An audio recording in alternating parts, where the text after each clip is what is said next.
Di sini kami akan membahas tentang prinsip hukum agraria, yang dimana hukum agraria adalah serangkaian kaidah dan hubungan yang mengatur hak penguasaan atas bumi, air, ruang angkasa, dan kekayaan alam yang terkandung di dalamnya. Unifikasi dan kepastian hukum. Unifikasi adalah penyatuan hukum yang berlaku secara nasional atau penyatuan pemberlakuan hukum secara nasional. Sedangkan kodifikasi hukum adalah pembukuan hukum dalam suatu kumpulan undang-undang dalam materi yang sama.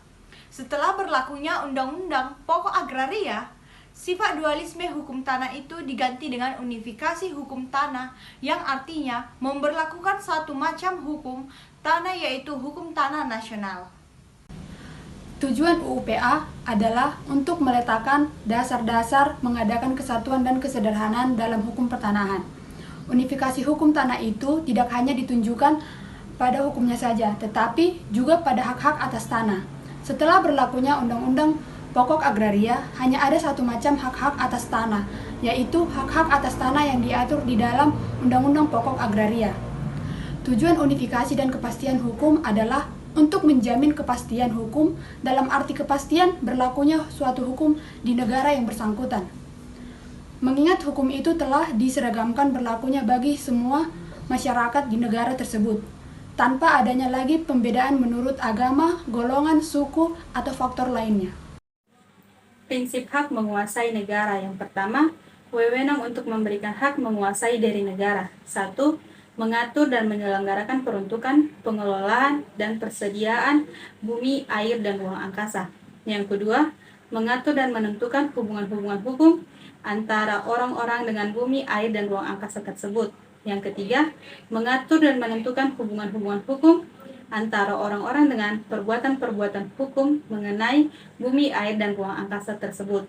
Kemudian yang kedua, yakni prinsip menguasai tanah oleh negara. 1. Menurut Undang-Undang Pokok Agraria, masih menggunakan asas domain percoloring. Yang kedua, untuk tercapainya apa yang telah tercantum dalam Pasal 33 ayat 3 Undang-Undang Dasar Negara Republik Indonesia tahun 1945, maka negara tidak memiliki dan tidak diperbolehkan untuk memiliki hak tanah. Yang ketiga, negara lebih baik menjadi organisasi seluruh rakyat dalam bertindak sebagai penguasa, di mana berkuasa di sini tidak berarti memiliki. Pengaturan hak-hak penguasaan atas tanah dalam hukum tanah dibagi menjadi dua, yaitu 1. Hak penguasaan atas tanah sebagai lembaga hukum. Hak penguasaan tanah ini belum dihubungkan dengan tanah dan orang atau badan hukum tertentu sebagai pemegang haknya. 2. Hak penguasaan atas tanah sebagai hubungan hukum konkret. Hak penguasaan atas tanah ini sudah dihubungkan dengan tanah tertentu sebagai objeknya dan orang atau badan hukum tertentu sebagai subjek atau pemegang haknya. Yang ketiga, prinsip hubungan antar bangsa, bumi, air, dan kekayaan alam. Hubungan antar bangsa Indonesia dan bumi, air, serta ruang angkasa termasuk dalam ayat 2 pasal ini adalah hubungan yang bersifat abadi.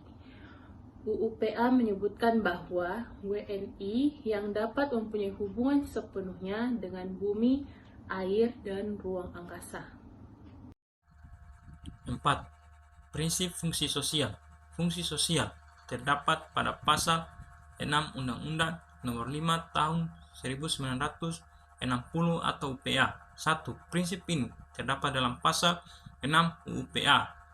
2. Setiap hak atas tanah mempunyai fungsi sosial. 3. Hak atas tanah apapun yang ada pada seseorang tidaklah dapat dibenarkan bahwa tanahnya itu akan digunakan atau tidak digunakan semata-mata untuk kepentingan pribadinya, apalagi kalau hal itu menimbulkan kerugian baik pihak lain. 5. Prinsip nasionalitas. Asas nasionalitas yang dianut UUPA sepenuhnya dalam pengaturan tentang hak milik. Warga negara Indonesia yang dapat mempunyai hak milik atas tanah, sedangkan warga negara asing hanya dapat memiliki hak pakai atas tanah saja. Tujuan asas nasionalitas adalah memberikan batasan dalam lalu lintas tanah yang mengakibatkan terdapat perlakuan yang berbeda atas benda tanah dan benda bukan tanah. 6. prinsip demokrasi. Sesuai dengan pasal 9 ayat 2 bahwa setiap warga negara Indonesia, baik laki-laki maupun perempuan, mempunyai kesempatan yang sama untuk memperoleh suatu hak atas tanah, serta untuk mendapatkan manfaat dan hasilnya baik bagi diri sendiri maupun keluarganya. 7. Prinsip pemerataan. Pemerataan atau equality merupakan target utama dari pembangunan berkelanjutan karena diharapkan dapat mengecilkan kesenjangan ekonomi dan sosial di masyarakat. Dan 8. Prinsip penggunaan tanah berdasarkan pemeliharaan lingkungan hidup.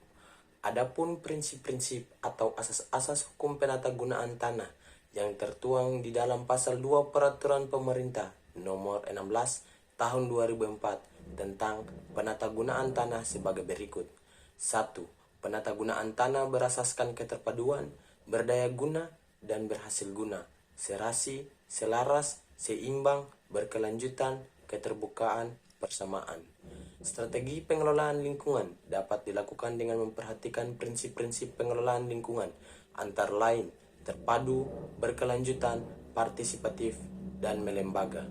Mungkin itu saja penyampaian materi dari kami. Assalamualaikum warahmatullahi wabarakatuh.